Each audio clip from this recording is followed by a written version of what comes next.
This is the Almost Awakened podcast, a no-nonsense approach to spirituality with your hosts, Brittany Hartley and Bill Reel. Here we dive deep into the wisdom traditions while acknowledging insightful breakthroughs in science, psychology, and human development. Our goal is to explore the good life and the very best of spirituality. No nonsense required. Check us out at almostawakened.org, where you can check out past episodes, make a donation, email us a question or comment, or find out more about the resources we shared. And now, today's podcast episode. Here we are, back again. Britt, how are you? Good. How are you, Bill? Excellent. Life is treating me good. Hope you've had a great week. Yeah, I've been seeing, my kids are in school, so I've been seeing clients now and really enjoying kind of meeting with people one-on-one and kind of the excitement of hopping on with a new person and not knowing what their story is going to be and kind of digging into any way that I can help them. And it's been very exciting. And I would say when I started this podcast, I had a lot of like Mormon deconstruction people, and that was kind of the bread and butter of what I did. And now I find that based on just kind of content that people are finding me on TikTok or other places, that most of my work is now like people who did deconstruction. They don't need any more help with that, but they're in nihilism and they need to do the rebuilding part. And so now I feel like I do almost know kind of like, how do I deal with polygamy? I do almost none of that now. And now it's mostly like nihilism and how to rebuild kind of after that. And so I've been enjoying that space more and more. But you had a trip. How are you doing? Good. I went to Jumbo's Clown Room is the name of it. It is a bar and also kind of a strip club in Los Angeles. No one gets naked, but it was kind of a strip club atmosphere. There's a pole in the middle. Girls do come out and dance, but it's much more performative rather than sexualized, I guess, in the way the strip club is. But those girls make good money. Every one of them, like after a 6-minute, dance, had like $150 in one sitting on the. Isn't it the only profession where women far out, are outpaid versus the men? Right, So, totally. It was a fun time. Well, I'm glad you had an enjoyable time. Did Amanda go with you? She did not. I took my daughter down to LA for her to be able to move away from her prior residence. And so we packed up. I took my minivan down and emptied out the bucket seats and stuff. And we just stocked the van full as possibly could be. We couldn't have stuck another feather in that thing.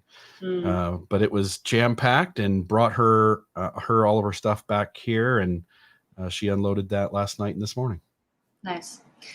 All right. Well, today we have kind of our first guest since coming back from the summer for me. And this is someone that I found on TikTok who had been doing a lot of content on mysticism and just really speaking to that in a way that made me think, I think this guy really has a sense of these mystic spaces and how to separate it from kind of the BS of spirituality. And on this podcast, I think we've been exploring mysticism more and more as we go. Like, I feel like at the beginning, we did a lot more like deconstruction kind of stuff.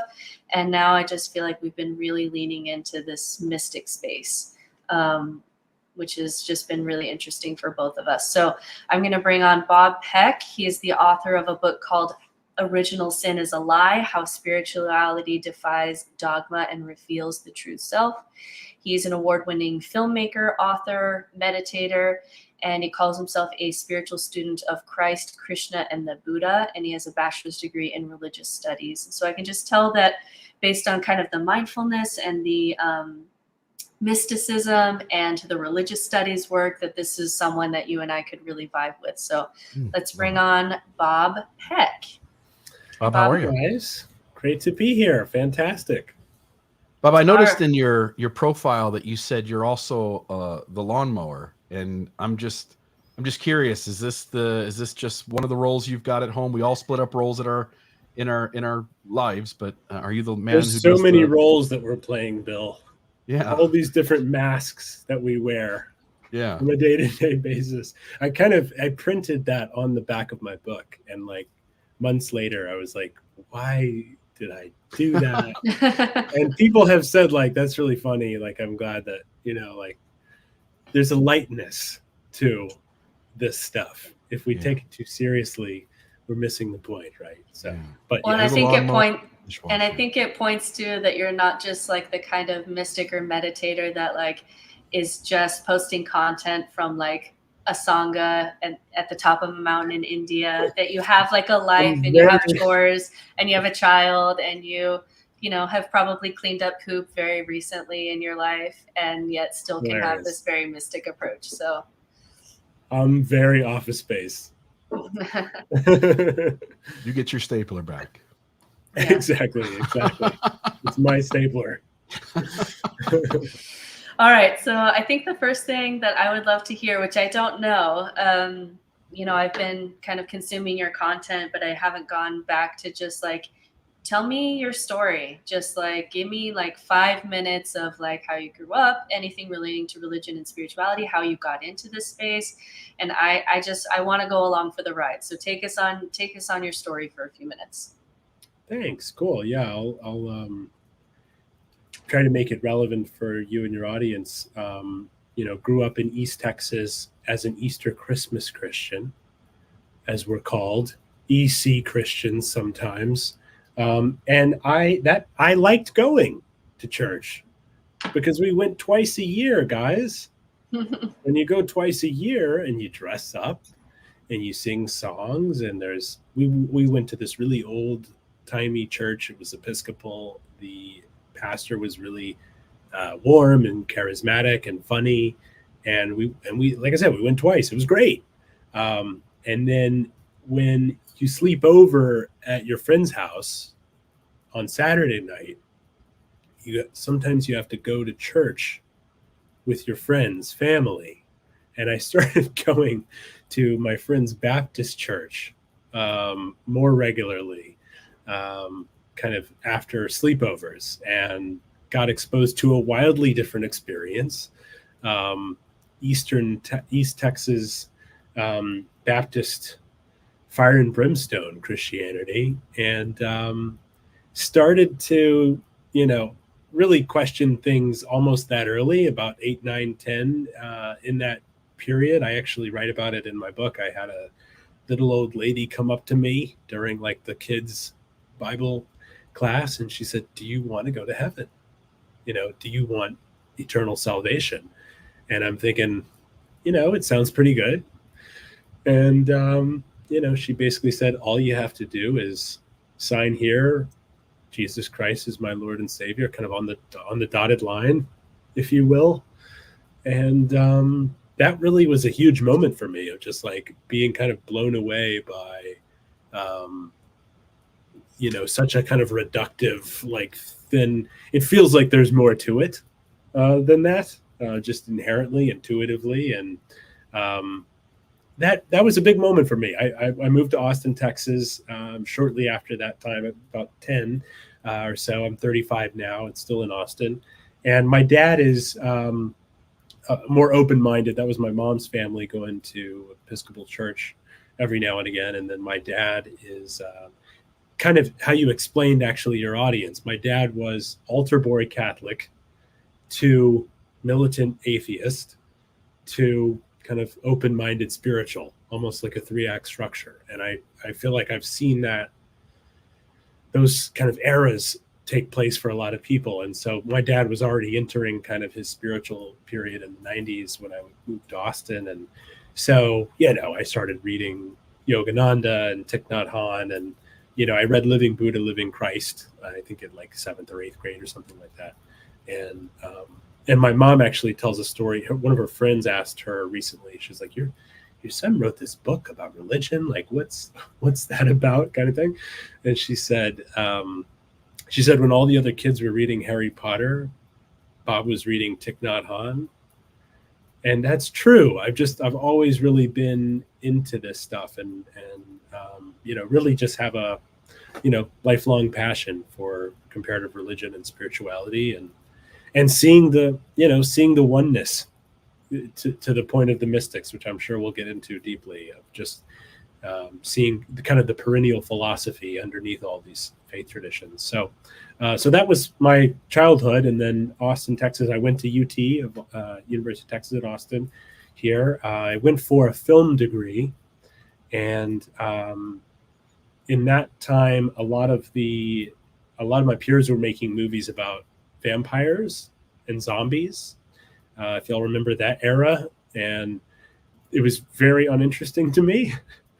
But I was taking all my electives in Buddhism and shamanism and formative Christianity, and I said, "Oh, I could make stuff about these things that have some real substance and depth." And so ended up getting two. I got RTF and religious studies bachelors, and then just kept making films. I started making kind of spiritual documentaries in my 20s, and proud of them, proud of that era. They didn't, I couldn't make a living doing it, but they played at some festivals, and they got out there and they made me who I am. But that's kind of my like postgraduate, if you will, is my filming swamis and priests and making films about yoga and things like that. So that's kind of what led me to nowadays. And then I think career-wise, I started working at Facebook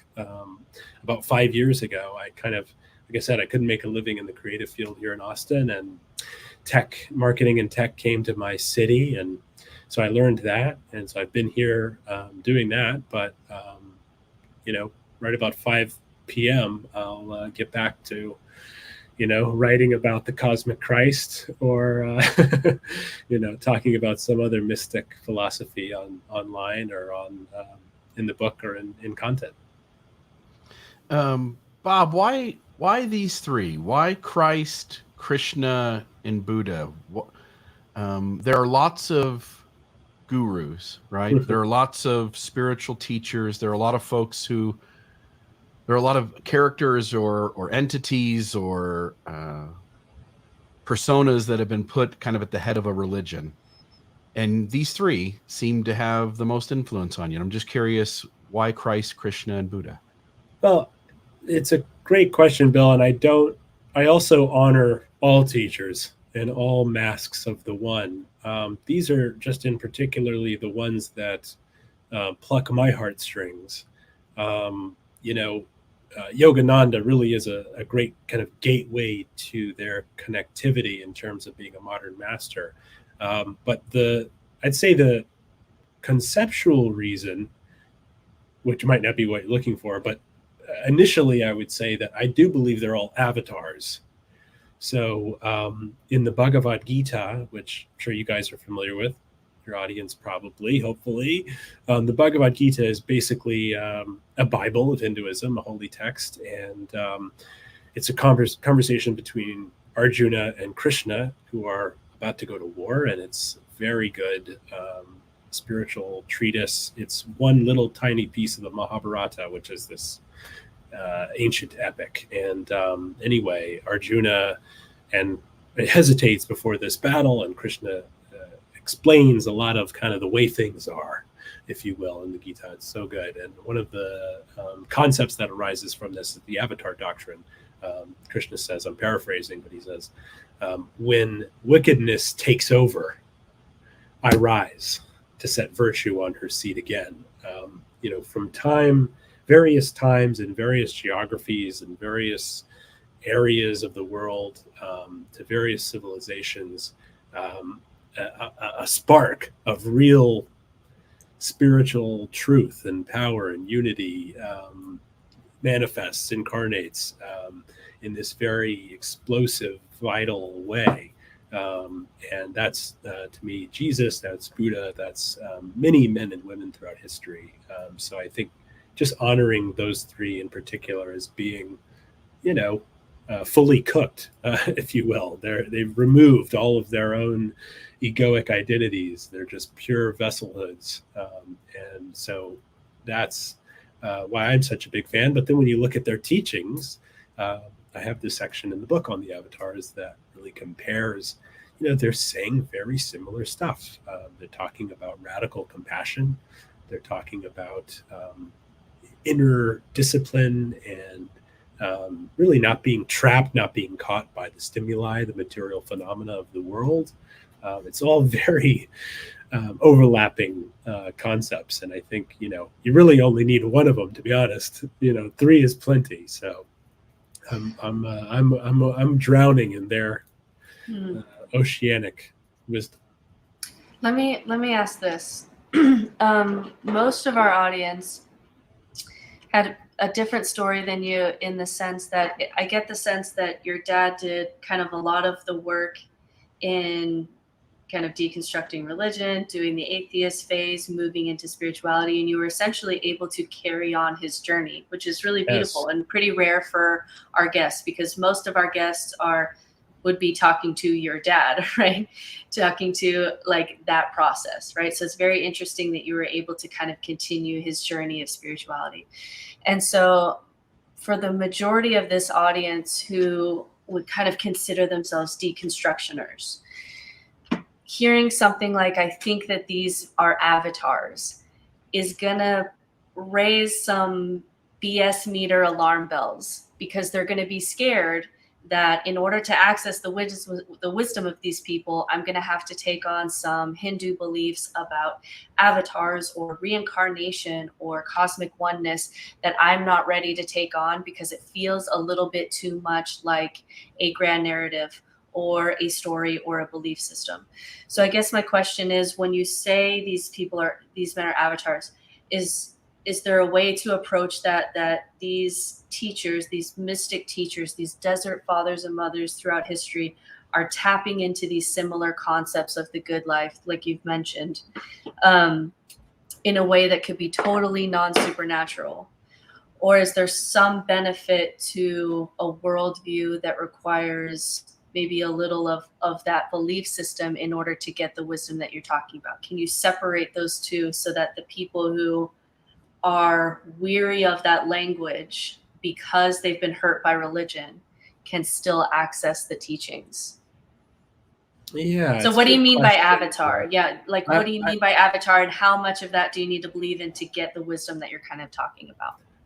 Yeah. I really respect the secular spiritual crowd. And I think that where I line up exactly with them or y'all is in the practicality of spirituality. I think that it has to be practical, it has to be embodied, or else tear all the pages out of the books. They're useless.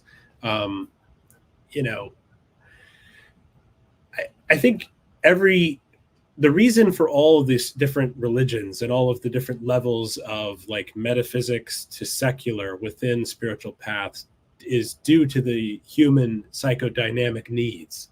We're all different. Every human being is their own unique combination of, we're seeing this with psychometric assessments, for example, in modern psychology.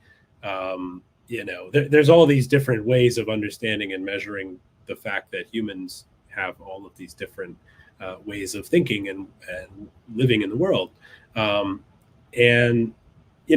think maybe the first thing I'll say is the reason I was so drawn to Eastern philosophy is because of its inclusivity, because of its universality, because of its,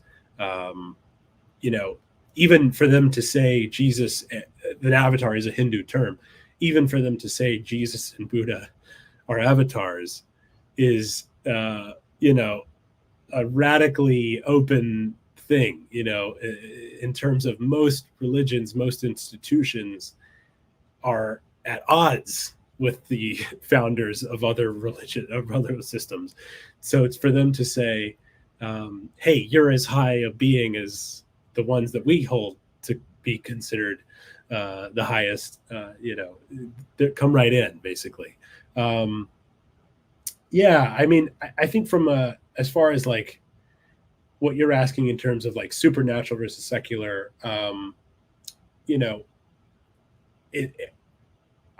not necessarily like I can talk mindfulness, and I can talk like Zen, and I can talk, less metaphysical or supernatural. I think I'm working on this concept. Maybe we can work through it today a little bit for my next book, which I'm calling Mindful, Metaphysical, and Non-Dual, as far as almost like a Venn diagram, basically, of three concepts: mindful, metaphysical, and non-dual. So mindful being the most secular, the most devoid of, to use your words, supernatural, anything beyond just the day-to-day practicality of a spiritual path.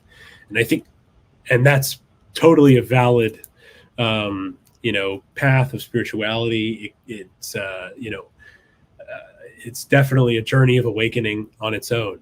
And then you have metaphysical. So you have Abrahamic tradition, pagan, some kind of indigenous shamanic traditions have metaphysical beliefs. And then third, non-dual. So you have really Advaita. Vedanta is probably the best one, but there's plenty. A Course in Miracles is non-dual. Zen is actually pretty non-dual. Non-dual meaning not two, meaning it's all one, meaning this plane is like a dream, basically. And so, and it's almost psychedelic in terms of how it views the world. So those are really three avenues to me of spirituality, of this kind of path of awakening, if you will. And I honor all of them. I think they're all valid. I don't believe that you need metaphysics or supernaturalness to connect with the divine, or even to connect with the truth inside of yourself. But I don't deny it either. I think they're all valid. I think for me, like I was with you with the mindfulness. I was with you with non-duality, at least at the level of experience.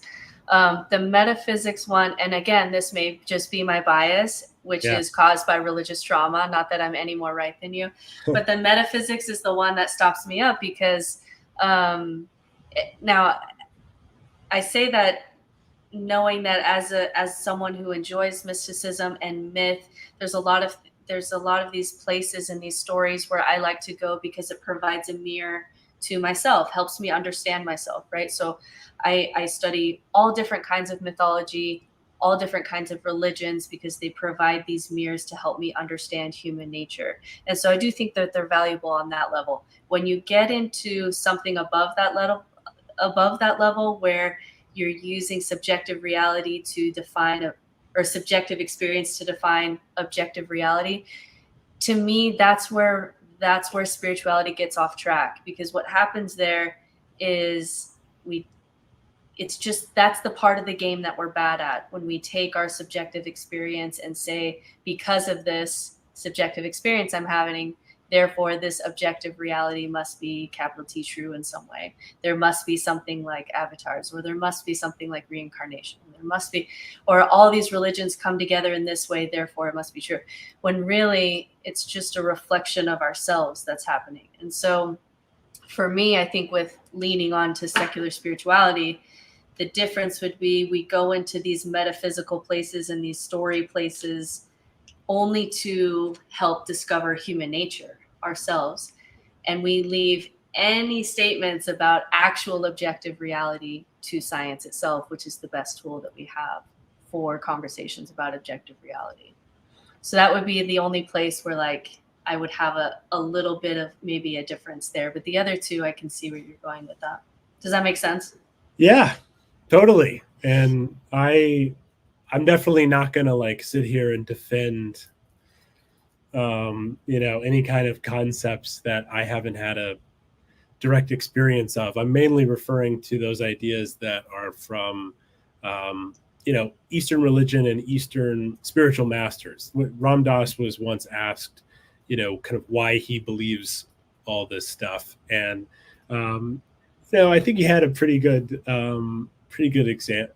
series of answers. He said that, your own experience is, as you mentioned, your own subjective experience is, it's uncomebackable when you have a mystic moment, when you have a true connective veil breaking experience of love, of oneness, of unity. If you've had those, they're irreversible in your consciousness. And then secondarily, the scriptures. We have a lot of different religious texts that are written by humans, absolutely, and I talk about that at length in my book and the humanness of religious scripture. But that said, a lot of these ideas have been around for a long time, in terms of the soul, in terms of transcendence of material phenomena. And then third is knowing a wise teacher or several. Ram Dass obviously studied under Maharaji named Karoli Baba, who was this miracle Baba. He would have little synchronicities would just surround this man, that would be these like insightful moments for people where essentially they're just, the way he described it is, they're just scouting up ahead. We're all on this path. Some are further along than others. Some are maybe have more ways to go. We're all one big family on the way to the same destination. We're all walking each other home. But if you have, those three things, your own experience, the religious holy texts, and a wise teacher, you mentioned science, and, I'm happy to talk a little bit about science and mysticism. It's not my expertise. I'm not a scientist, but as a spiritual philosopher, I'm aware of some of this. So I would maybe say kind of the new science of consciousness would be my fourth addition to Ram Dass's original three in terms of kind of validity of spiritual philosophy and spiritual thinking. Yeah, I love that list. Go ahead. I was just gonna jump in here when you talk about consciousness and some of the stuff that's been coming out recently.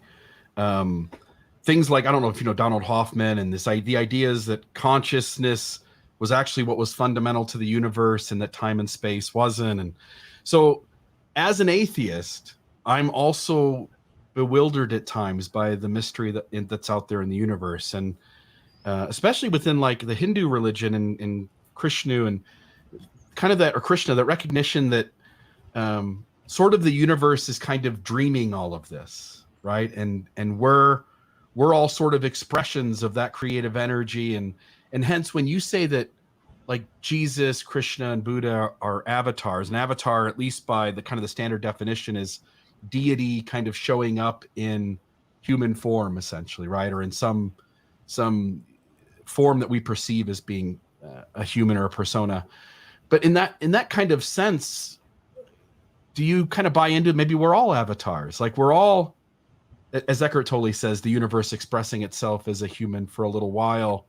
And I guess my question is, what is the value of picking out a person and saying there's God manifest in them, whereas the other thing to do is maybe, to look in the mirror or look around and say, we're all the universe. We're all deity. We're all, when Jesus says we are all gods, maybe he really meant it.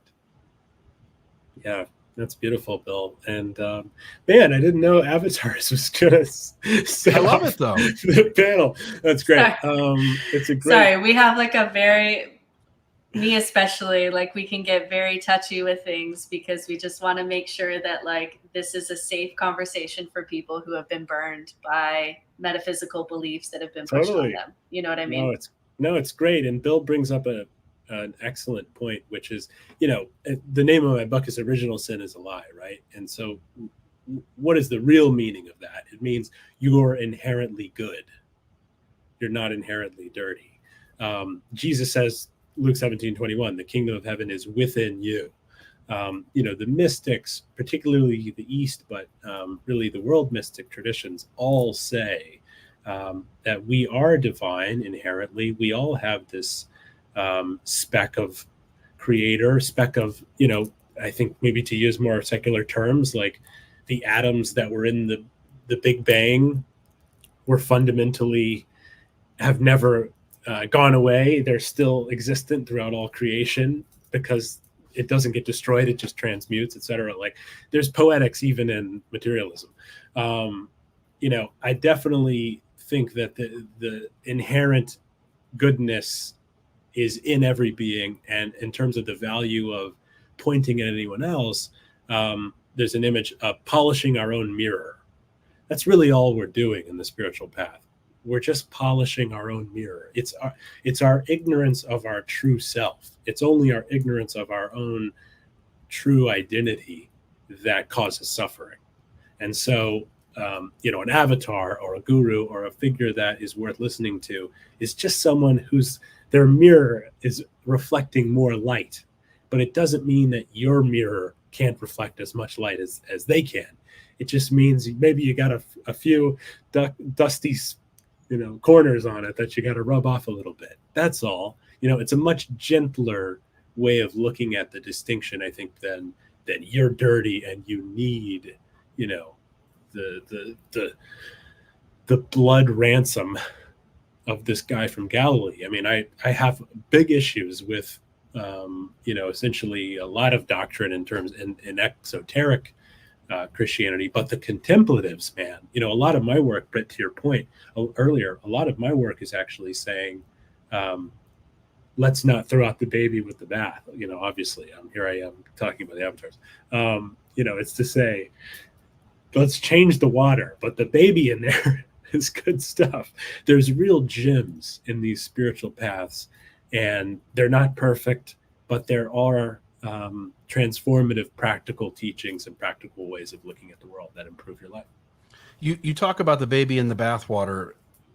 The Western world took Jesus in the Christ narrative, which was firmly placed in Eastern tradition, and the Western world took it and sort of sabotaged it.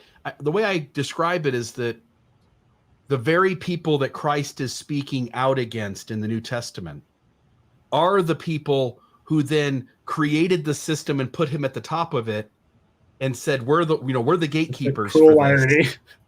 When really the proclaimed gatekeepers are the ones that he was preaching against in his scriptures, right? And so when you talk about throwing the baby out with the bathwater, speak for a moment, if we maybe start with Jesus here out of the three.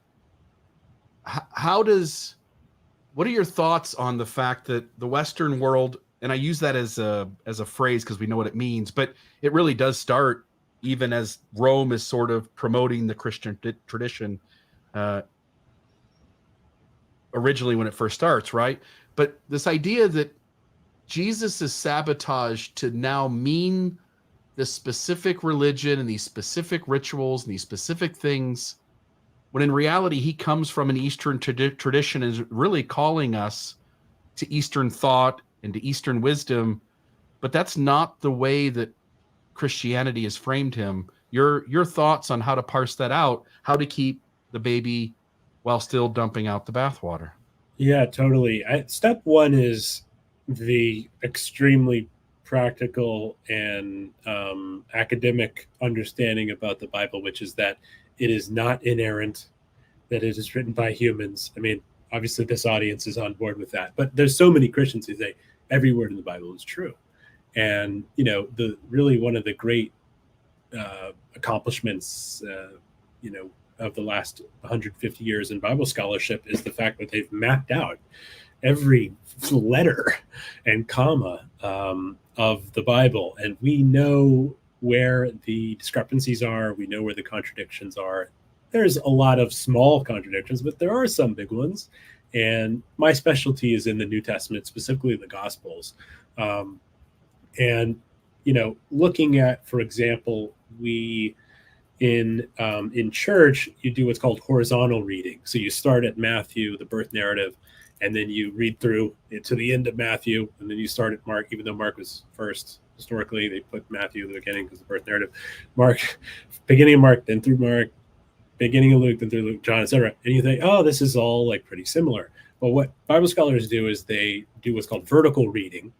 So they take the same event that takes place in multiple Gospels. It's typically 2 or 3. There's almost no events in all 4, and plenty are in 1. But whenever there's an event in, let's say, 3, for example, looking at the distinctions between what Jesus says, what the underlying rhetoric is, what the plot points are, etc., you can actually understand that the Gospels themselves have very different qualities. So the Matthean Jesus, for example, is very Jewish. He's very concerned with the law, the prophets, the fulfillment, etc. Whereas the Lucan Jesus doesn't really care that much about the Jewish law. We know that the Gospel of Luke was written outside of the Jewish homeland. The Lucan Jesus is mostly concerned with the Gentiles and the poor. He talks a lot about greed and money, more so in Luke. And then John, John is a whole nother, we could do hours on John. John is Clement of Alexandria, who was a well-respected church father in the apostolic tradition, was the first one to say John is the spiritual gospel, which is kind of a little nice way of saying it's very not historical. It's symbolic, and it does have some nice mystical language that's poetic and worth contemplation, but it's much less historically reliable than the synoptics, the first three. And then to your point about the Eastern Jesus, you look at the Gospel of Thomas, which was discovered in Nag Hammadi. I'm a huge fan of the Gospel of Thomas, and it's practically the Upanishads. Jesus sounds like, a rishi on the top of the Himalayas. So, and it was extremely early. There's some scholars believe Thomas was contemporary with Mark and the Synoptics. So really, for me, dissecting all of the New Testament was kind of my first window into understanding the humanness of the religion, and really then moving into an appreciation for Jesus. So you say, well, why do we bother with any of it? Jesus says, love your enemies, pray for those who persecute you. That is a radically beautiful thing to say, especially in the Iron Age, when a lot of heads are getting chopped off.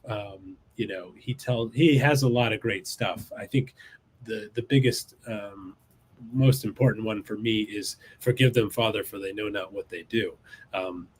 Being brutally murdered, being brutally killed as an innocent man, and then forgiving your murderers is about as good as it gets in terms of embodying this unconditional love. And so that's Avatarhood to me, is just seeing the oneness, embodying the oneness of all humanity. And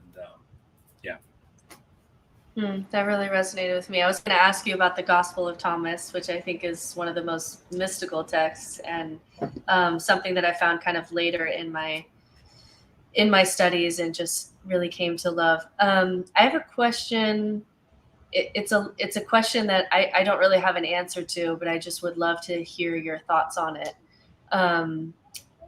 The people that I know who really, I can listen to them talk, or I'm around them and I can sense that they really understand mystic Jesus, historical mystic Jesus, are people who often had to step outside the institution of Christianity. Maybe they do some Buddha things, maybe they do some other things, and have a journey out there.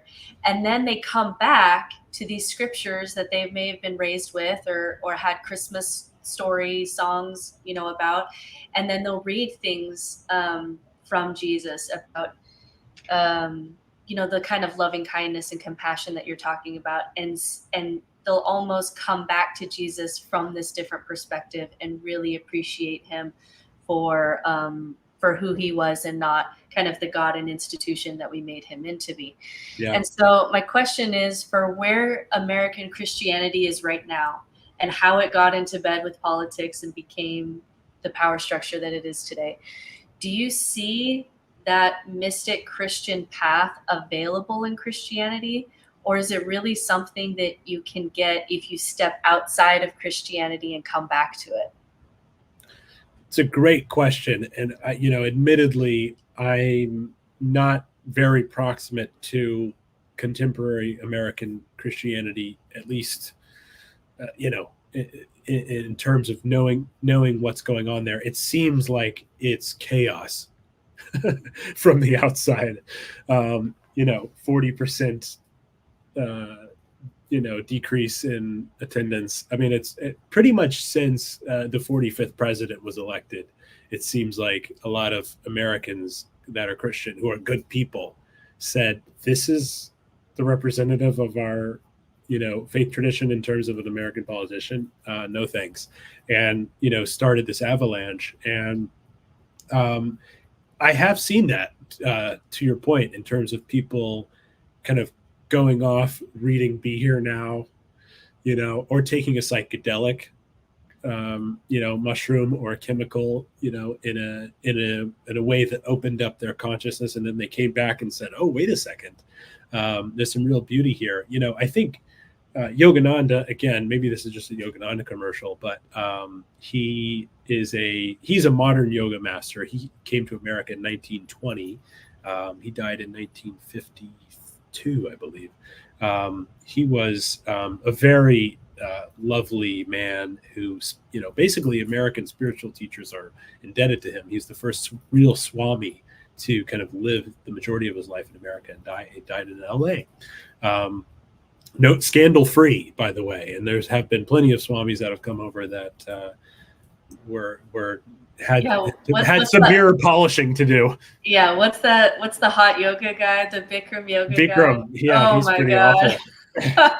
there's no shortage, I mean, people use spirituality just like they've used religion in the past, right? And I'm sure that's where we could all three riff on more, and I'm happy to.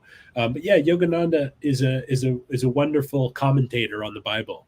That was useful along in my journey too, going to kind of yoga and meditation retreats and things like that, and seeing Jesus. I've went to several Hindu, temples and centers and things like that, and Jesus is up there sometimes, and it's like all these like Indians and like this bearded, the falsely Europeanized Jesus. And the mystics get him. Thich Nhat Hanh is a Zen Buddhist, right, who wrote Living Buddha, Living Christ. They really get him. And the contemplatives get him. You have Meister Eckhart, a medieval Christian contemplative. You have Riesbrick, who I'm getting into is fairly obscure, but John of the Cross, there's some good Catholics even that were really reflective. St. Francis, I think St. Francis walked the path of the true teachings of the Nazarene, so it does exist in these little kind of outliers. But you're right, I don't know if modern mainstream American Christianity is the right instrument anymore. It seems like there's an image when I heard this, I was so annoyed that I found it after my book came out, because I was like, this is my whole thing. Kind of speaking of the avatars again, Brother David Steindl-Rast, who's a Benedictine monk, says all religions start from mysticism. He says there's no other way to start a religion. He says, but what happens is it's like a volcano. You have the initial teacher, this man or woman that is like a volcano of explosion of vitality and loving force that's just undeniable, that then the lava flows down the mountain, the teaching, it just impacts everything. And then over time, a century or 20 later, that same lava is now just cold, dead rock. And that is a pretty darn good, synonym for modern day religious institutions that are reflecting the very ancient stuff. And I'll just say this, I know I gave you guys a lot, but what Jesus and Buddha also do, Krishna not necessarily, but most, very high teachers tend to reform the existing institutions. So Jesus is calling out a lot of issues, to Bill's earlier point. Jesus is calling out a lot of issues with the Jewish religious establishment of his day. In the same way, so is the Buddha. The Buddha is also critiquing various Hindu practices, he was a Hindu prince in ancient India, that had begun to, they misunderstand the true teaching, the authentic teaching. So this new spark, this new volcanic explosion if you will, is this corrective force of love and unity. Let's back up just a second, just to make sure our audience stays with us. Can you kind of just give us an idea of, we've already spoken of we've already alluded to some of the differences between mysticism and religion, and that quote and that analogy is really beautiful. Can you speak more to just what is mysticism and maybe your favorite story that shows Jesus as a mystic? Oh, that's great. Yeah, so that's a great contextual avenue. There's a mystical version of every religion, right? So all the religious institutions, it's actually called exoteric and esoteric. And so they're in all of them. I know you mentioned Sufism to me, that's been part of your study. So in Islam, you have the Sufis. In Judaism, you have the Kabbalists. In Christianity, you have a variety. Mainly the Gnostics are typically considered the Christian mystics. There's a few. But yeah, mystic comes from the Greek word mu, meaning mute, meaning, silence, the ineffable. The mystic doesn't need a mediator to the divine. The exoteric institution has the community, it has the power figures, etc. Whereas the mystics see God in everything. I think that was the point that Bill mentioned earlier. The mystic sees the face of Jesus in every person walking around, or the Buddha in every being, and that's what got me so excited. I think back in comparative religion school, saying, "Oh my gosh, they all have this connective thread through the mystics." Meister Eckhart says, "Theologians may quarrel, but the mystics of the world speak the same language." Oh, this is a great one. And Evelyn, do you know Evelyn Underhill? Britt, have we talked about her? She's obviously you do, you PhD theologian. Evelyn Underhill was like the first academic scholar of mysticism. Her book Mysticism came out in 1911, and she was a groundbreaking person who kind of legitimized a lot of these kind of ecstatic states and practices and so on. Sometimes the mystic falls into a divine trance and so on. Anyway, she's terrific. This is a quote from her. She says, "Where the philosopher guesses and argues, the mystic lives and looks and speaks, consequently, the disconcerting language of first-hand experience, not the neat dialectic of the schools. While the absolute of the metaphysicians remains a diagram, impersonal and unattainable, the absolute of the mystics is lovable, attainable, alive." Gosh, she's great. So yeah, the mystics are this kind of living presence of awareness. And then your question on what makes Jesus a mystic. Man, there's so many good ones. There's a really good one actually. Sermon on the Mount is very mystical, which I realize is maybe firing up the wrong neurons of your audience, but no, that's okay. Have you seen some of the news reports that pastors are having a hard time preaching the Sermon of the Mount because politically it's not landing with people, and it's like, that's interesting. Yeah, they're saying, "What is this weak stuff?" Christians are saying this, and the pastor's going, "This is the words of Jesus Christ." Yeah, it's a wild time.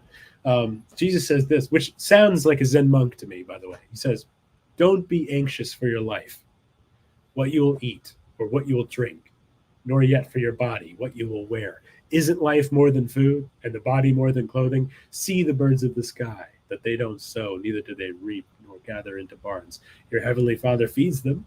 Aren't you of much more value than they? Which of you, being anxious, can add 1 moment to his lifespan? Why are you anxious about clothing? Consider the lilies of the field, how they grow. They don't toil, neither do they spin. Yet I tell you that even Solomon in all his glory was not dressed like one of these." It speaks to almost like a Taoist flow. Like, why are Absolutely. you like the a surrendering, like the effortless mindfulness into the flow is what it kind of reminds me of, coming back to it. That's actually Absolutely. There's one hymn called "Consider the Lilies of the Field" that I actually still like to this day, because it kind of speaks to this way of being that's more of like the flow of effortless mindfulness, which I still find really beautiful. Jesus as a Taoist. Yeah, I love that. So this is, again, I think you're doing great. And I'm not saying that these ideas don't work. It's that I want to come in with a little bit of push and go, And yet there are people starving every day, right? Like, so God, whatever God is, he isn't taking care of everyone.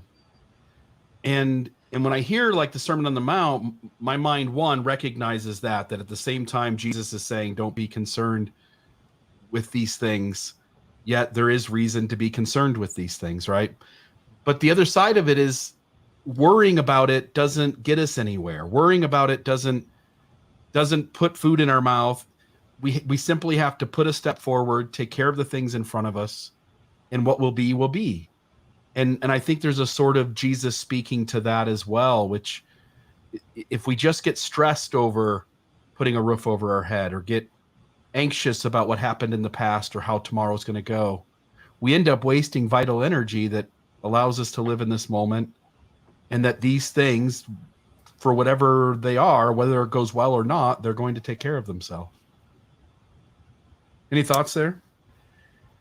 Yeah, it's true. The problem of evil is tough, and we can go there if you guys want. We might lose some people to clock out on the podcast, but I mentioned non-duality earlier, which tends to be a mystic philosophy. Not all mystics necessarily are non-dualists, but typically the institutions are more dualistic, whereas mystics tend to be more non-dualistic. And again, non-dual, this idea that it's this world, this plane of time and space is. It's not that it's not real. It's that it doesn't have the solidity we think it does. And I think that's what's so exciting about these, the Nobel Prize winners, for example, last year won the Nobel Prize for proving that there's no local reality to this universe. When you look at the building blocks of matter on its most atomic level, they're moving around. They're not quite. It just doesn't have the solidity we think it does. And that applies to space. It also applies to time. The Buddhists look at the non-dual sense with the Zen sense from a time perspective. So my aunt one time said to me, we were talking about this, she said, "This is a table, right? I mean, am I crazy?" And it's a table now. But before that, it was wood. Before that, it was a tree. Before that, it was an acorn. Someday it'll be trash. Someday it'll be ash because it'll get burned in something, But for this little moment right now, it's a table. That's true. The mystics see the fleeting, transitory nature of this plane, and that's why it has this dreamlike quality. And so, kind of coming back to the problem of evil, bear with me. Maybe the nihilists will like this, though. A Course in Miracles, which is a non-dual philosophy, which I really enjoy, says that God actually has nothing to do with this world because it's unreal. The real could never acknowledge the unreal. There's a sense of reality within us in terms of that mirror polishing that we're working on. The fully reflective mirror is divine. It does share that at oneness with God. There's an aspect of the divinity in all of us, in our consciousness. But this plane of existence where we are, God has nothing to do with. And I think that's one of the better arguments for the problem of evil from a spiritual sense than what a lot of exoteric religions try to do. It would at least go to the point then that, is this God worthy of worship in the same way that people want to worship a God? Because if it can't really help us on this plane, then why even bother with it when we're dealing with real evil? But that's probably that's a pretty long path to go down, and I think we'll probably steer back on here. That's fine. But it is interesting. It is interesting to think about. I'm gonna have to think about that more. Maybe I'll maybe I'll message you some thoughts on that later.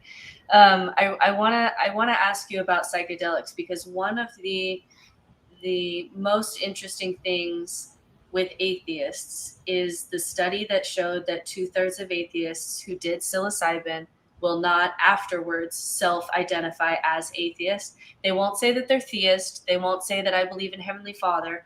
They'll just say there's something more here than I thought. And so they'll mark other in some way. And when you ask them to define other, it just becomes really, ineffable kind of language. Like, it just felt like there was something. I just felt one with everything. Or I felt, and it's very interesting to me that doing psychedelics is something that is something that's making atheists sometimes change their stance of anti-spirituality in general. Yeah. And so I wanted to ask how psychedelics has influenced your spirituality. And do you see that as do you see, the psychedelics wing of the Harvard Divinity School, do you see that as a good thing, giving people kind of a glimpse into a different way of being? Or do you see people kind of getting lost into Alice in Wonderland rabbit holes, and maybe it's not as productive as it maybe could have been? What do you see? How has that affected you, and what do you see happening in that world? Yeah, great questions. I'm tripping pretty hard right now. No, I'm just kidding. I write about psychedelics in my book. Some people have done like it 100 times. I'm around a dozen, and Britt pointed at Bill for the audio crowd. I think that it is a very valuable tool. If someone feels called to do it in a responsible way, I'm comfortable endorsing that.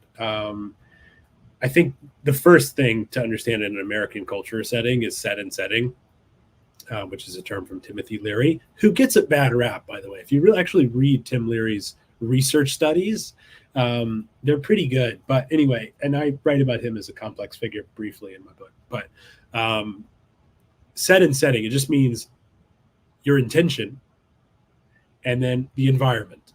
And so the bad thing about psychedelics is that typically in America, they're done either at a party or at a music festival, which are probably two of the worst. Well, listen to music's fine, but the ideal environment is somewhere that is your home, your backyard, your room, and close the door, a place where you can really be reflective and contemplative, and initially having that intention to say, may my consciousness be expanded in a healthy way, may I find what I'm looking for, etc., as opposed to after your third Budweiser.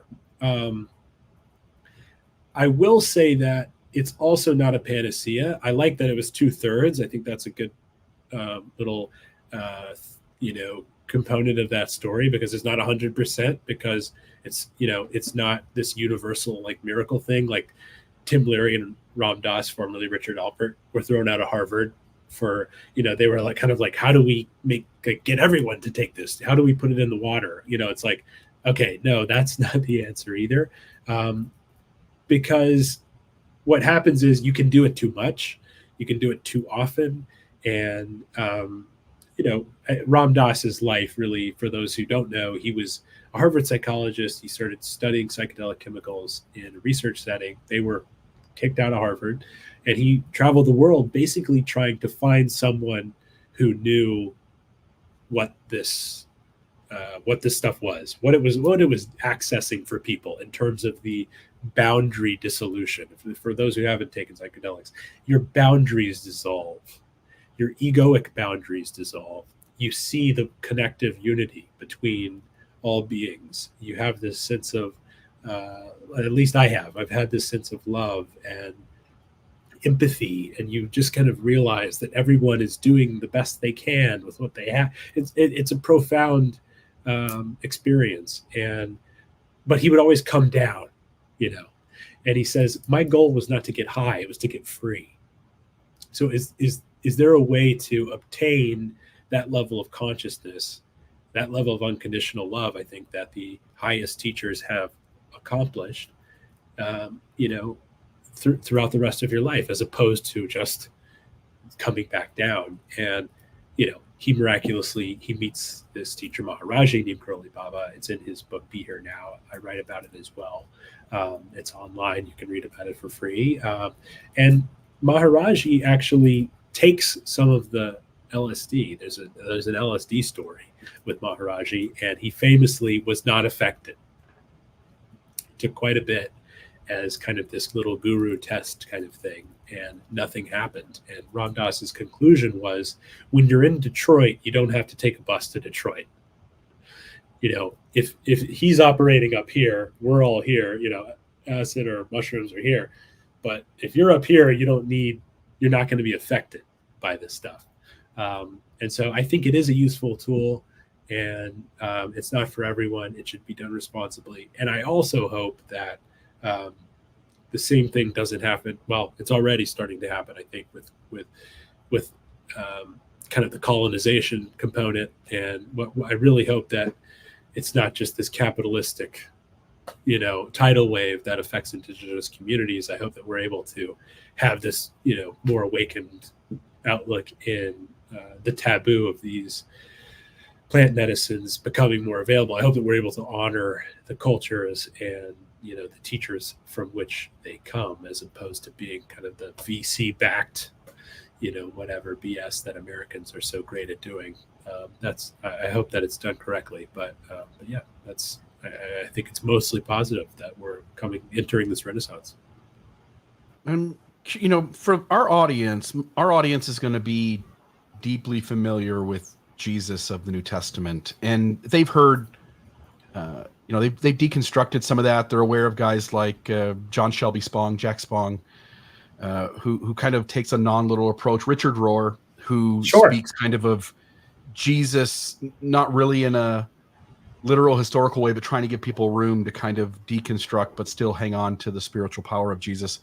And our audience is going to be familiar with Buddhism and Buddha to some extent as well. Britt and I and others on this podcast have covered some secular Buddhism and some of the tools that are there. But I think our audience is going to be very unfamiliar with Krishna. And I'm only familiar because of taking a world religions class in college and studying other religions besides Islam, kind of Judaism and Christianity, the big three. But Krishna and Hinduism, maybe speak for a moment about what you see in Krishna in the Hindu religion, that for the person who doesn't have much awareness of that religious faith or that spiritual teacher or character, God incarnate, essentially. Speak for a moment about what value you find in Krishna as a spiritual teacher. Yeah, sure. Happy to. It's funny that I started with him, isn't it? Krishna is a divine being in the Hindu pantheon. Again, masks of the one. So I think one of the biggest misconceptions about Hinduism kind of in American culture is, they have a million gods. That's crazy.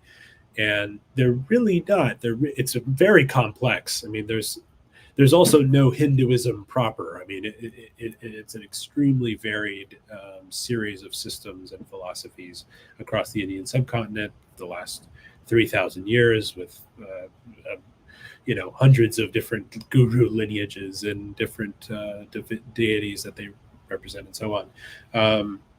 Krishna is a big one because he's in this kind of foundational text, the Gita, the Mahabharata, as being this Christ. He's actually a king. He's a Christ-like king, which is somewhat unlike the Jesus story. But what's nice about Hinduism and Krishna is that it provides a very beautiful foundation for spirituality and spiritual practice. I would say, even from a secular standpoint, it gives us dhyana, DHYANA, which is just meditation, just very, very ancient practice of divine communion.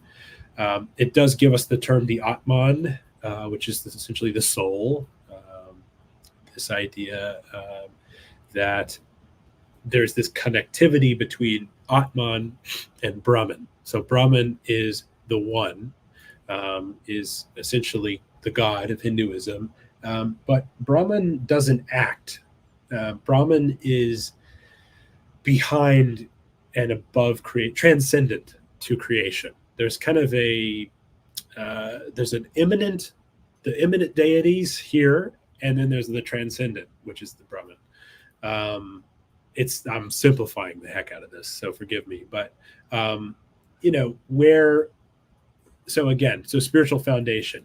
One of its most cultural cliches, namaste, is also a good place to start in terms of kind of what is it and what does Krishna teach. Namaste just means the divine in me, or the oneness in me, if you're not comfortable with the divine word, the oneness in me salutes and bows to the oneness in you. Gandhi's read on that was, I honor the place in you where the entire universe resides, a place of light, of love, of truth, of peace, of wisdom. I honor the place in you where when you are in that place and I am in that place of mine, there's only one of us. That's kind of the extended spiritual read of Namaste. So there is this inherent divinity in Hinduism that's very beautiful and profound. I'd say a couple more, realizing whoever's still tuned in, appreciate it. There's the wheel of samsara is another concept from Hinduism and Krishna that talks about. So the Atman, the soul, is traveling through a variety of incarnations of lifetimes in different bodies, in different forms, in having different relationships and so on, in a kind of undoing, if you will, that mirror polishing idea, right? There's this awakening component throughout this carousel of incarnations of lifetimes that we go through, is a Hindu concept. So all of these kind of combined, make up a decent little aspect of it. I'll say this too, which is one of my favorite things about Hinduism, which is there's a word for God, which is Sat Chit Ananda, and it means three things. Sat means truth, Chit means consciousness, and Ananda means bliss. So the word for God is truth, consciousness, bliss. Those three qualities kind of make up what they consider to be a divine figure. Yeah, that's really interesting. And whenever I get together with Sufis, if you sit in a circle with Sufis and they're introducing themselves, we'll literally go around the circle and say, hi, I'm God. And then the next person will say, hi, I'm God. And that's just like a totally normal thing for Sufis. And it's just so they're heretics? Yeah.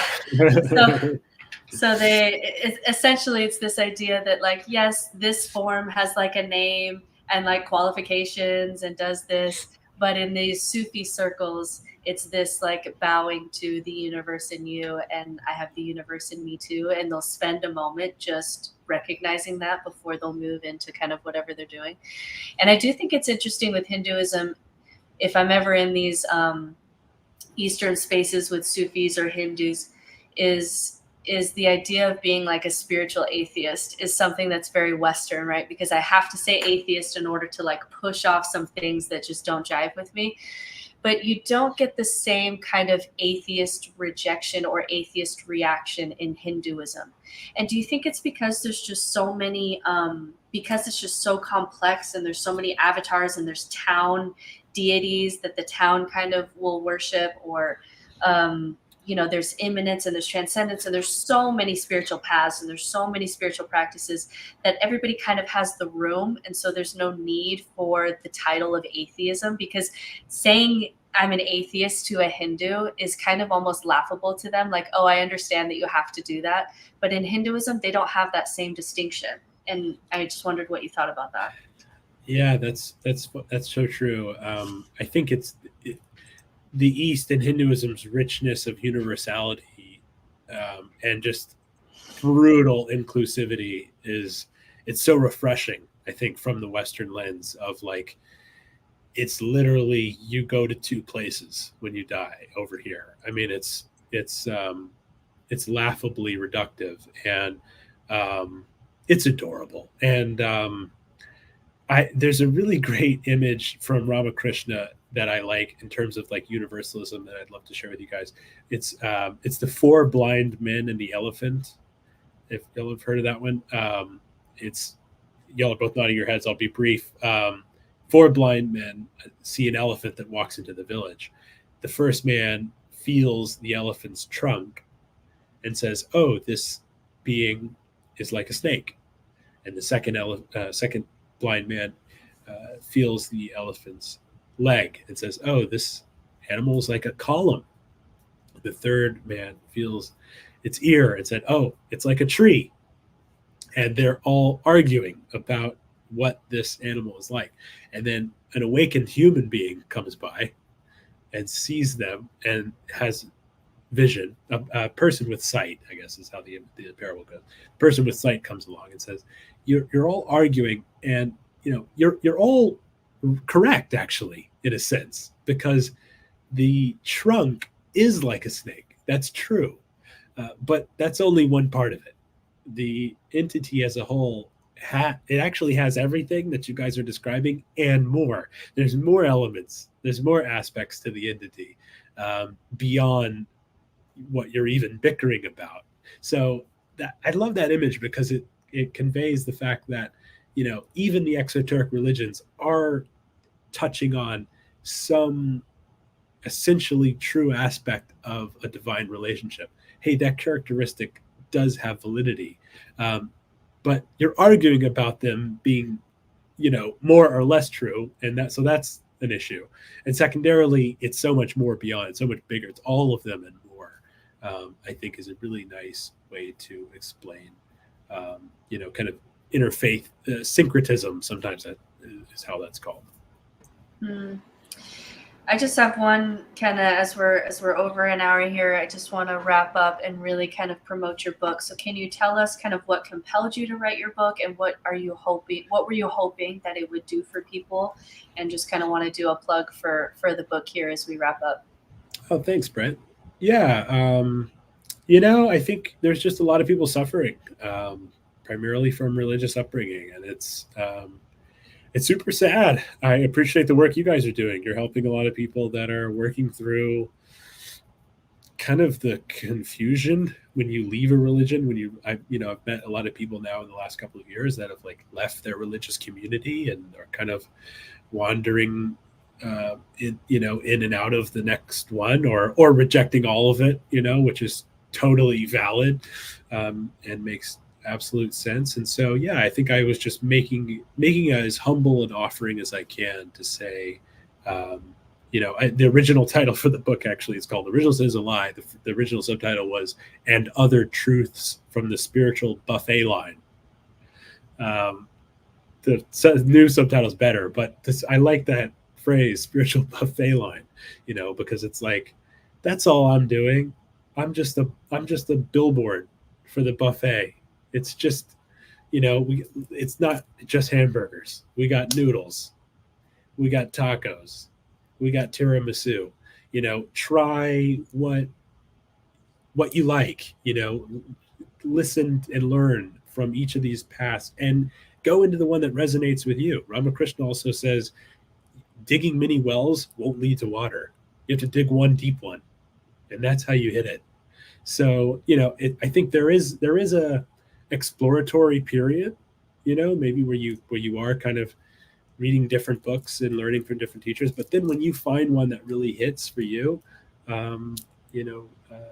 dig in on that one and see where it leads. So, yeah, I think, it's a billboard for the buffet, and I hope that it is useful for folks that have been hurting. What kind of, I guess my last question would be, what does your spiritual practice look like? Having spent time that you have in multiple traditions, I always find it interesting when people they really feel safe to discard what doesn't work and take what does, what their spiritual life looks like, what kind of rituals or practices, prayer or meditations, what sort of community you're able to find. Like, what does that look like for you? What's your deep well? Yeah, I really am a labelless mystic. I do a little bit of everything. Admittedly, I do meditation. I definitely do. My fave is a loving kindness meditation from the Buddhist tradition, which is like you wish yourself love for a few minutes. You wish your loved ones peace, happiness, may they be at ease, and so on. There's a variety of characteristics you can give them. Acquaintances, strangers, all of the planet, all beings, etc. That's a really great one. Um, I also I love journaling. I love writing. Creativity I think is very spiritual and like connective for me. Morning pages um, is really nice as a writer to kind of wake up and write. It's from Julia Cameron's The Artist's Way, where you kind of connect with your own subconscious and maybe something transcendental potentially. Um, and thirdly, I do like doing service work. I've done food bank work for about 10 years. I'm getting closer to prison work as well. I'm kind of been closing in on that one. I've done a few prison visits, but I want to do more. And I think service is a devotion too, and it can really it's a very good drug. I love that. Love that. Yeah, I love all of that. That's really beautiful. And so the book is Original Sin is a Lie. I'm assuming it's available on Amazon. It's on available Amazon, at your website, Audible. originalsinisalie.com. Oh, Audible, Yeah, awesome. I read the audiobook. Yeah. Oh, fantastic. And then also, do you have what's your TikTok handle? Yeah, it's at Original Sin is a Lie on TikTok and Instagram. Perfect. Yeah, and I've really You'll see me in Britt's comments. Yeah, well, I've really been enjoying your content on TikTok, so definitely follow him there too. Oh, all right, so just thank you for your time, man, and really appreciate the conversation, and we'll let you go here. So thanks for joining us. Thank y'all. So glad. Have a great day. Awesome. So great conversation. I always find it. Let me get the screen a little nicer here. But I always like it when folks feel really safe to delve into multiple traditions and to sort of pick out what works and what doesn't. I started a podcast years ago, the Mythical Jesus podcast, where I just threw out the literalness of Jesus and just shared some of the stories of him and maybe what he was pointing to in human development. And I think there's so much value when you get past the literal level of this stuff. And Bob seems to have done that. My favorite mystical kind of line in the Gospel of Thomas, which I really love, is they're asking him, like, what do we, like, Jesus seems to be doing this kind of new way of doing religion. Like, are we supposed to fast? Like, what are we supposed to do? What are we supposed to eat? They're asking him questions of, like, what are the rules here? And he essentially says, tell the truth. Like, let's start there. And I'd have to go back to get the exact language, but it's just this really beautiful, like, let's just start with telling the truth. Let's just start with just that honesty and authenticity as kind of what's going to guide this kind of way of being that I'm trying to model. And it's really beautiful. But I do like him. I do like all of his stuff because I do think he's getting somewhere with the mysticism. And we've talked about this on many, whether it be psychedelics or whether it be Jesus or Buddha or Krishna. I do believe that there is a mystical branch to all of these religions that has tools for what is the good life, which is always like what he talked about, what his practice is, which is service and compassion and getting kind of out of the neuroticism of your head and experiencing oneness and all of these things. And you could tell at the beginning that as soon as we started and he, went into the avatar thing, I could sense my inner anxiety of, oh my gosh, like, I don't know where this conversation is going.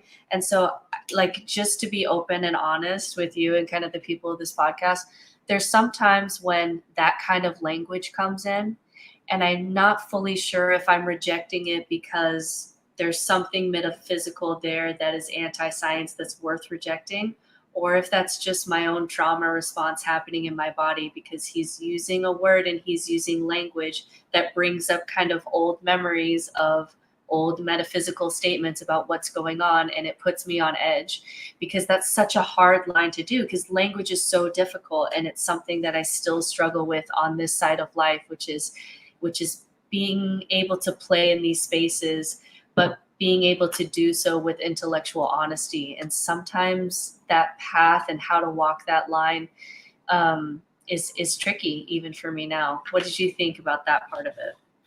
Yeah, like you, I am bothered when anybody tries to tell me that the things I feel are connected to some greater truth statement that we couldn't Yes. show with science, right? But I don't think Bob's doing that per se, but the language of that certainly does it. Now, the other side of me goes, not everything is explainable, and there is mystery out there, and there is processes going on. There are things going on. I just listened to Joe Rogan yesterday where he interviews, I can't remember the gentleman's name, but it's from coast to coast, and they're talking about aliens. And they're saying what they know to be true, and we're in this space now where even like the U.S. government to some extent goes like, maybe aliens are real, and we're all kind of in our heads going like, 20 years ago that was just some guy in a trailer park who said he was abducted or said he saw something, and you're like, I don't know what to do when people describe reality that I'm not experiencing. Yeah. And there are things, and there are things that aren't explained yet that maybe somebody has a bit of an edge on that I don't. Yeah. No, that's something that Neil deGrasse Tyson says, because he gets asked about aliens and he gets asked about quantum entanglement, things that are just fundamentally mysterious. And he says his response to this is saying, well, that's mysterious. And he just kind of ends it there. Like when people ask him about aliens, some of this footage, I'm not really sure how to explain it yet. That's mysterious. And he doesn't go into, therefore aliens are real and Area 51, blah, blah, blah, blah, blah. And same thing with like quantum, entanglement and how it could relate to mushrooms and oneness and all these things. Some of these things really are very mysterious. Like this spiritual stuff and this on the side of experiencing oneness can be very mysterious. And even how someone like a Jesus and a Buddha and how these people over time can just kind of pop out of their own societies with the same mystic wisdom. Even if that's just purely psychology or sociology, we still don't really fully understand how that works. It's still mysterious. And so I'm with you. Like on the one hand, I want to be open-minded when he uses words like avatar, because maybe he's meaning all kinds of things. You could mean all kinds of things. You could mean that they're literal God in human form. You could mean that they are humans that are kind of accessing the same well, and that process is mysterious. And that second one that I just said, I could say that. I could say that mystics are tapping into a similar well, and how they do that and how someone could kind of pop out of their society and do that seemingly on their own is fundamentally mysterious. Even if we're just doing, secular science approach, it can still be mysterious. So I struggle sometimes in these mystical spaces because I fully value it at the level of experience. I feel what they're talking about. I've experienced what they're talking about. And yet some of the language can really trip me up and make me say like, ooh, I want to be more careful there. I don't want that to mean this. And it kind of gets me on edge, which I think you saw in this conversation. And that's just kind of the reality of how I'm accessing this well. I have to be careful of getting burned, because I was burned before. I had experiences as a Mormon, and someone told me it's because of this story, and I believed it. And maybe that wound will always be with me in some way. And it's not that you have the potential to fall for it again. It's more that it sounds like that you're going, hey, audience, I heard that too. I just want to speak on your behalf. Dear guest, we're all triggered by this kind of stuff. Mm-hmm. And I don't want anyone to go looking for the next guru and place their trust in their description of reality that we're not all personally Yeah. experiencing, right? And that was my question to him. Like, hey, you just said some language that I don't really use. Is there a way that I can still access what you're talking about and not have to believe that kind of avatar deity kind of thing? Because words like avatar and divinity and God, I'll use those words when they feel safe and when the parameters of those words feel safe. But if I'm in like just an open discussion, I'm probably not going to use those words because I'm meaning something different, right? And that's always the problem with language. I know. When Eckhart Tolle says you are the universe expressing yourself for a little while, isn't he bother me at saying all. that you're an avatar for deity? 100%, but Yeah. 100%. That's the paradox of the mystical space is that you're trying to be careful with language because you don't want it to be a dogmatic religion, and yet there's something about language that's lacking. There's something ineffable that we're talking about that sometimes we find ourselves using the same religious language that we're trying to get away from. So I just wanted to kind of be honest for this portion of the podcast that if you are listening to this and wrestling with some of those things, that I am too, that I'm trying to get the tools that he's talking about, but also trying to do it in a way that feels safe to me, which always is going to have that element of science and that element of that's mysterious without having to say, well, I know it's because of this. I'm just trying to avoid that because that just no longer feels spiritually safe for me anymore. Yeah. When I asked in the last question, which was what is a spiritual practice? And I think most of us in our head, when we see somebody who is putting themselves forward as a wisdom teacher, a guru, an expert in some spiritual field or realm, whether it's a Reiki master or an astrologist or whatever it is, I'm waiting, especially on the religious side, I'm waiting for them to say, I get up at 7 a.m. and this is what I do. And I go to this community on Sundays or Saturday. And what he essentially boiled it down to is it's a meditation of wishing good on others and its service in his community. And we could do a whole hell of a lot worse going off track than doing those two things to fill our life. And I think that when I say we, I mean the audience. I think the audience has to get it kind of into their head that they came from a system that spelled out with a checklist everything we were supposed to do. And real spirituality and following a real spiritual path is less about doing baptism with your hand raised to the square and saying these special words. It's really more of integrating yourself in the world around you in a way that you make the world better and that you are constantly challenging your own mental space to be present and aware of this moment that's happening right in front of you. And that really seems to be the key. And that's what Bob's doing. And I think that's what I'm doing. I think that probably to a large extent, I don't know everything about your life, but I assume that's what you're doing. Yeah. There's definitely when, even though like, I think you and I would maybe sometimes use different language than him just because we come from religious trauma and we're not as seasoned in maybe Eastern traditions as we are in the Western ones. So the language may look different. But when you look at our lives, just moments of connection, contemplation, a little bit of mushrooms, some service, trying to be a good person. I mean, the actual life is pretty similar, right? We got to the same place. And that's when you have to sometimes be a little bit more forgiving of the language when you look at that we kind of ended up in a similar place.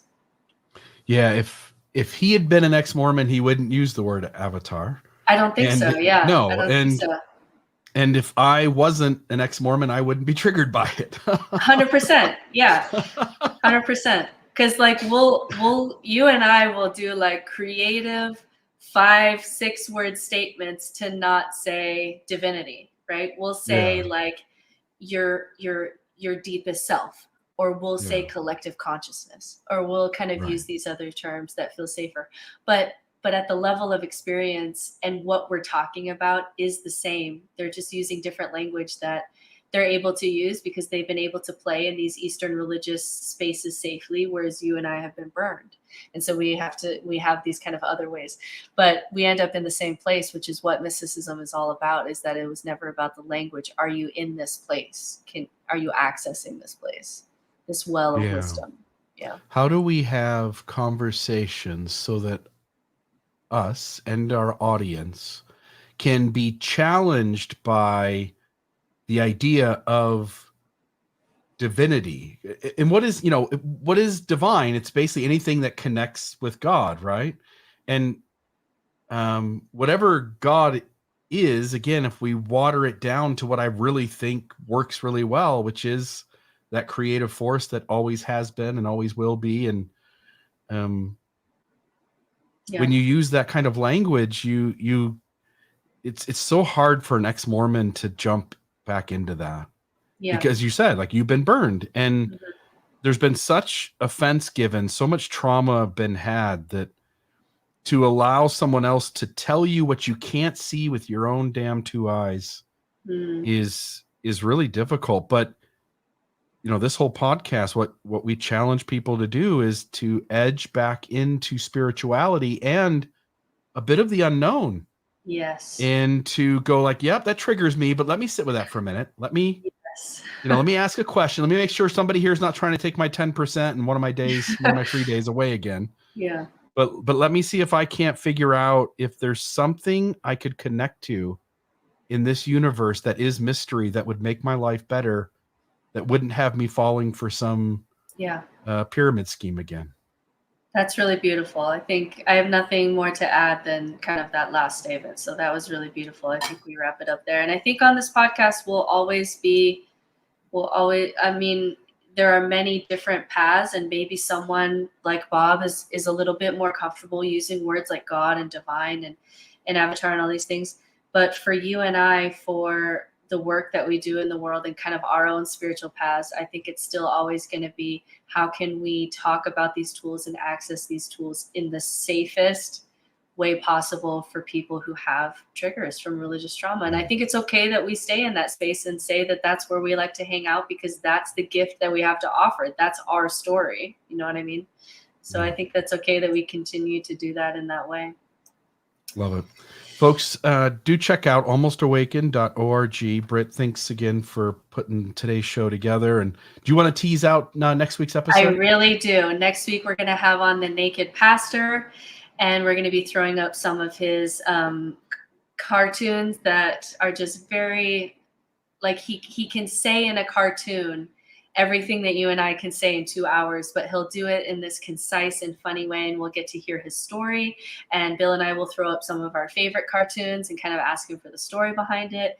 And again, Bill and I are just doing our best to put together episodes that aren't happening in other places, and conversations like this one that can be sometimes, like you're saying, we're trying to invite people back into a space and sit with things that maybe we're triggering. And these kinds of long form conversations are really rare in the world, and we're going to keep trying to bring those. And so please support the podcast so that we can continue to do that. Yeah. Go to almostawakened.org, click the donate button, send Britt Hartley $5 a month, $10 a month, whatever you can do. And we much appreciate it.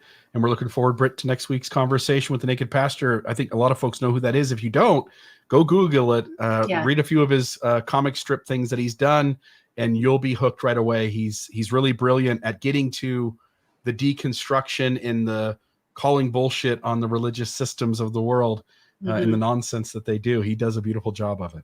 Yeah. Thanks, everyone. Okay. Have a great day. Bye. This has been another Almost Awakened episode.